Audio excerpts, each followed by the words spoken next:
रूसी राष्ट्रपति Vladimir Putin के परमाणु युद्ध की धमकी का असर अमेरिका और यूरोप पर दिखने लगा है। यूरोप ने अपने हथियारों के प्रोडक्शन को बढ़ाने का ऐलान कर दिया है। नमस्कार, मैं हूं मधुरेंद्र कुमार और आप देख रहे हैं मेरे साथ रणनीति। और आज के इस एपिसोड में आपको हम ये समझाने वाले हैं, ये बतलाने वाले हैं कि किस तरह से राष्ट्रपति व्लादिमीर पुतिन ने परमाणु युद्ध की धमकी दी। उसके बाद अमेरिका और यूरोप सख्ते में है और जाहिर है कि पुतिन के इस बयान को हल्के में लेना कोई नहीं चाहता। अमेरिका ने भले ही इसको डाउन प्ले करने की कोशिश की और इस बयान को गैर जिम्मेदाराना बताया, लेकिन यूरोप में जिस तरह की खलबली मची है, यूरोप जिस तरह से अपने हथियारों के प्रोडक्शन को बढ़ाने जा रहा है और जिस तरह से पुतिन के इस धमकी भरे लहजे को सीधे तौर पर आगामी युद्ध के परिप्रेक्ष्य में देख रहा है, उससे साफ है कि रूस और यूक्रेन का युद्ध भड़कते हुए अपनी आगोश में पूरी दुनिया को ले ले तो इसमें आश्चर्य नहीं होना चाहिए। परमाणु युद्ध की जिस धमकी को दरअसल रूस के राष्ट्रपति ने ओपन फोरम में दिया, वो अपने आप में बतलाने के लिए काफ़ी है कि ये धमकी सिर्फ और सिर्फ जो है अमेरिका और यूरोप की सीमाओं तक सीमित नहीं रहने वाली। जाहिर है इसके दुष्परिणाम दुनिया को झेलने होंगे। ये दरअसल धमकी क्यों दी गई, इसके कारण क्या हैं, इसके परिप्रेक्ष्य क्या हैं, ये भी समझना बेहद जरूरी है। तो आप यूँ समझिए कि जिस तरह से यूक्रेन जो है इस वक्त रूस के साथ युद्ध में तीसरे साल में प्रवेश कर चुका है। जी हाँ, वही यूक्रेन जिसको लगता था कि रूस चंद महीनों के ही लड़ाई में मसल देगा, 2 साल से युद्ध जारी है। पिछले 2024 से लेकर अगर आप देखें तो जाहिर तौर पर अगर आप 2022 की तरफ जाएं तो फरवरी से लेकर और अब तक 2 साल बीत चुके हैं। तीसरे साल में 2024 में युद्ध चल रहा है और अभी भी यूक्रेन पर जिस बढ़त और जिस जीत की उम्मीद पुतिन को थी वो हासिल नहीं हो पाया है। लेकिन फिलहाल युद्ध में ऐसी स्थिति दिखाई दे रही है कि यूक्रेन के पास भी हथियारों की कमी है। उसी हथियारों की कमी को पूरा करने के लिए इस वक्त जेलेंस्की जो है वो नाटो देशों के संपर्क में हैं, यूरोपीय देशों के संपर्क में हैं और उसी क्रम में उनको दरअसल जिस तरह का भरोसा फ्रांस की तरफ से दिया गया, मैक्रो की तरफ से दिया गया, अपनी सेना को उतारने का ऐलान किया गया, उससे भड़क उठे पुतिन और इतने भड़क उठे कि उन्होंने परमाणु हमले की धमकी दे दी, परमाणु युद्ध की धमकी दे दी और दरअसल इस धमकी के साथ साथ उन्होंने अपने हथियारों की फहरिस्त भी गिना दी कि किस तरह के हथियारों का प्रयोग रूस करेगा। ऐसे हथियार जो न्यूक्लियर वेपन्स को ले जाने में सक्षम हैं, ऐसे हथियार जो कि इंटरकॉन्टिनेंटल बैलिस्टिक मिसाइल के तौर पर जाने जाते हैं। बात हम सरमत की कर रहे हैं जो कि रूस के सबसे हम कहें कि अत्याधुनिक, सबसे खतरनाक, सबसे भयावह हथियारों में से एक है। ऐसा आईसीजीएम जो कि अपने साथ अपने वॉरहेड में जो है न्यूक्लियर वेपन्स को लेकर जाने में सक्षम है। और इसी धमकी के बाद दुनिया इस वक्त सख्ते में है। इसी धमकी के बाद अमेरिका इसको डाउन प्ले कर रहा है। मैथ्यू मिलर ने जो बयान अमेरिका की तरफ से दिया वो साफ तौर पर कहा कि रूस का यह बयान और ख़ास तौर पर व्लादिमीर पुतिन का यह बयान बेहद गैर जिम्मेदाराना है। इस तरह के बयान जो है अपने आप में युद्ध की आग में चिंगारी को और ज़्यादा भड़काने वाला है और जाहिर तौर पर उसका असर इस वक्त नाटो में भी देखा जा रहा है। बात हम नाटो की करें तो ये समझना बेहद जरूरी है कि नाटो 1949 में बना एक ऐसा ऑर्गेनाइजेशन है जिसमें अमेरिका और यूरोप के देश शामिल हैं। उसका विस्तार भी किया जा रहा है और उसके विस्तार से भी दरअसल रूस बेहद खपा है, क्योंकि इसी विस्तार के क्रम में ये युद्ध शुरू हुआ। क्योंकि नाटो में ही दरअसल जिस तरह से यूक्रेन शामिल होने जा रहा था उसके बाद जो है रूस ने उस पर हमला किया और युद्ध इस वक्त जारी है। तो उसी नाटो की आड़ में इस वक्त देखें तो ये युद्ध जो कि पिछले 2 साल से जारी है, तीसरे साल में प्रवेश कर चुका है, वो परमाणु युद्ध की शक्ल सूरत लेगा। इस तरह की बातें अब खुद पुतिन करते नजर आ रहे हैं। तो इसके 2 मायने साफ तौर पर समझे जा सकते हैं। एक मायने तो ये है कि दरअसल अगर नाटो इस युद्ध में प्रवेश करता है यानी यूक्रेन के पक्ष में प्रवेश करता है तो इसका मतलब यह है कि दरअसल यूक्रेन को और ज़्यादा ताकत मिलेगी, यूक्रेन रूस के साथ इस युद्ध को और लंबा कर पाएगा।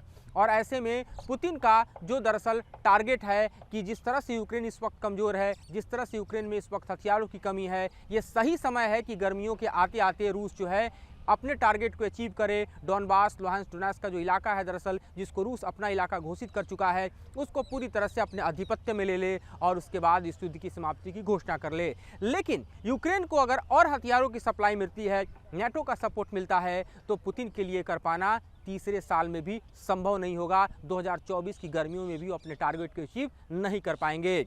और इसी क्रम में दरअसल जेलेंस्की को जिस तरह से इमैनुअल मैक्रोन का सपोर्ट मिला, उसके बाद रूस को लगने लगा कि दरअसल उसका टारगेट और यूक्रेन में अपनी बढ़त को बनाए रखना मुश्किल हो सकता है। और ऐसे वक्त में पुतिन का यह बयान बेहद मायने रखता है। इस बयान के दूसरे परिपक्ष को भी समझ लीजिए, चूंकि मार्च के इसी महीने में 15 से 17 मार्च के बीच में रूस में राष्ट्रपति का चुनाव होने वाला है। ये सर्वविदित है कि फिर से पुतिन ही आएंगे। ये सर्वविदित है कि पुतिन के साथ जो है जिस तरह का वहाँ सपोर्ट है वो पुतिन को एक बार फिर से सत्ता को अगले 6 साल के लिए दे देगा। वैसे भी जो संवैधानिक व्यवस्था है उसमें पुतिन बदलाव कर चुके हैं और इस बदलाव के तहत वो समझिए कि 83 साल तक अपने जीवन के कार्यकाल में राष्ट्रपति रह सकते हैं, यानी उनका कार्यकाल स्टालिन से ही बड़ा हो सकता है और जाहिर तौर पर इसके लिए वो अपनी संवैधानिक व्यवस्थाओं में बदलाव कर चुके हैं। लेकिन इस वक्त अगर यूक्रेन का मुद्दा भारी पड़ता है तो रूस में पुतिन के लिए जो फजीयत है वो और बढ़ सकती है। पुतिन नहीं चाहते कि चुनाव के ऐन मौके पर रूस यूक्रेन युद्ध के जो छींटे हैं वो उनके ऊपर उठे आएँ। जाहिर है कि ऐसे माहौल में दरअसल मैक्रो का सपोर्ट जेलेंस्की को मिलता है, उनका सपोर्ट यूक्रेन को मिलता है, तो ये पुतिन को तो नागवार गुजरेगा ही। और इसीलिए चुनावी मौके पर दरअसल 2 घंटे 6 मिनट के अपने संबोधन में सीधे सीधे पुतिन ने हमला बोलते हुए नेटो को आगाह कर दिया, नेटो को ये चेतावनी दे दी कि अगर इस युद्ध में नेटो का प्रवेश होता है तो ये युद्ध यही नहीं रुकेगा बल्कि ये एक परमाणु युद्ध में बदल जाएगा। अब तस्वीर के दूसरे पहलू को समझिए, क्योंकि नेटो एक ऐसा ऑर्गेनाइजेशन है, 1949 में इसको बनाया गया था, तब यूएसएसआर हुआ करता था। यूएसएसआर के साथ अमेरिका का जो कोल्ड वॉर था वो वॉर दरअसल जिस तरह से जारी था और इस वॉर के बीच जो है नेटो का जो गठन हुआ उसने दरअसल यूएसएसआर के सामने सबसे बड़ी चुनौती पेश की, क्योंकि नेटो का संविधान कहता है कि नेटो के किसी एक देश पर कोई भी हमला करता है तो नेटो के समूचे 12 सदस्य देश जो हैं मिलकर प्रतिकार करेंगे, मिलकर पलटवार करेंगे। ये नेटो की ताकत है। हालांकि नेटो की इस ताकत के उलट आप ये भी समझ सकते हैं कि 1991 में जब यूएसएसआर का पूरी तरह से विघटन हो गया और रूस सिर्फ बचा, तब ये हो सकता था कि दरअसल नेटो का अस्तित्व जो है वो आगे न बना रहे, लेकिन इस अस्तित्व को बनाए रखा गया और अब यही अस्तित्व जो है एक बार फिर से रूस से टकराता हुआ दिखाई दे रहा है और इसी बात को लेकर दरअसल परमाणु युद्ध की आशंका इस वक्त दर्ज की जा रही है।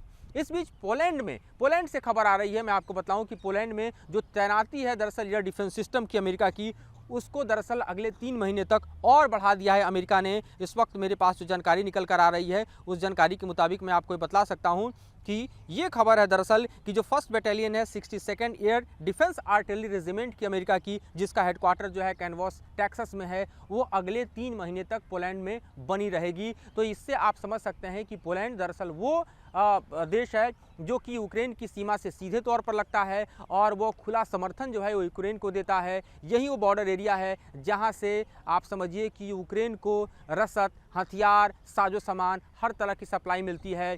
पोलैंड खुलकर यूक्रेन के साथ जो है युद्ध के पहले दिन से खड़ा है और वाया हम देखें कि पोलैंड और यूक्रेन ये सपोर्ट नेटो का जारी है। लेकिन अगर नेटो खुलकर इस युद्ध के मैदान में उतरता है तो परिणाम क्या होंगे, इसकी झलक जो है वो एक हम कह सकते हैं कि पुतिन ने दुनिया के सामने पेश कर दी है। दूसरी तरफ अगर देखें तो अमेरिकी संसद में लगभग $60 बिलियन का जो ऐड है यूक्रेन को जाने के लिए वो भी अटका पड़ा है। अब ये देखना है कि मैक्रो के बयान के बाद दरअसल पुतिन ने भले ही न्यूक्लियर हमले की और परमाणु युद्ध की धमकी दे दी है, उसका असर कितना व्यापक पड़ता है और दूसरी तरफ ये देखना है कि क्या अमेरिका अपना जो फाइनेंशियल ऐड है वो यूक्रेन को रिलीज़ करता है या फिर वो भी अटक जाता है।